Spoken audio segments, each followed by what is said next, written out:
В хозяйствах Моздокского района начался весенний сев, а накануне житницу Северной Осетии посетили руководители Министерства сельского хозяйства республики. Они встретились с аграриями, проинспектировали поля и приняли участие в итоговом совещании по подготовке посевной кампании. Общую картину в аграрном секторе района в докладе представил начальник отдела по развитию сельского хозяйства Татьяна Хубецова. Она отметила, что несмотря на сложности природного и экономического характера, в хозяйствах Моздокского района в прошлом году валовой продукции произведено на 12% больше, и в текущем сезоне аграрии не намерены снижать темп.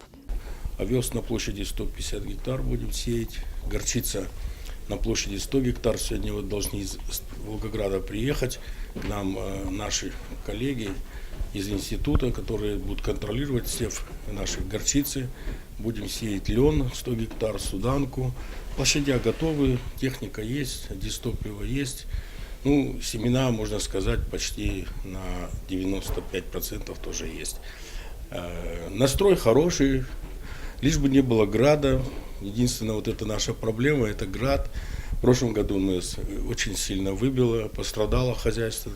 Порядка 17 миллионов убытков. В результате стихийного бедствия, обрушившегося на Моздокский район в мае 2014 года, погибло более 5000 гектаров озимых. При участии Минсельхоза Республики хозяйственники собрали все необходимые документы и надеялись получить хоть какие-то средства на возмещение убытков со стороны федерального центра.